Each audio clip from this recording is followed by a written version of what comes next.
Hey guys, welcome back to our channel. I'm back with a brand new video of DBS mobile banking account. So I'll be guiding you on how you can transfer funds using your PayNow on DBS mobile banking account. I'll be guiding you throughout this video. All you have to do is make sure to watch the video till the end and follow the instruction as guided. So without any further delay, let us get started. So first of all, open up your DBS application, and once you open up your application, this is what the interface is going to look like.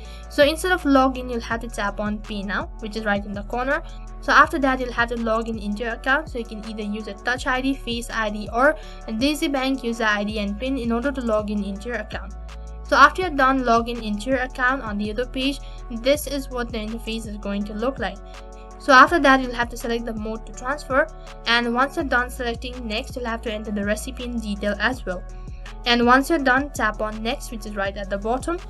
So after that, what you have to do is you'll have to select the account to transfer money from, and once you're done selecting, after that you'll have to enter the amount you wish to transfer. And after that, you can even type in comment if you want, and once you're done, tap on next, which is right at the bottom. So after that, on the last interface, review all of your information correctly, and once you're done confirming, all you have to do is tap on transfer now, which is right at the bottom, and your transaction is completed.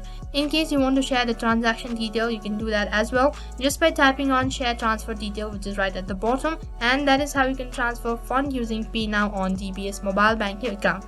So that is all for this video. I hope the video was helpful. Make sure to like, share and subscribe to our channel. Thank you for watching.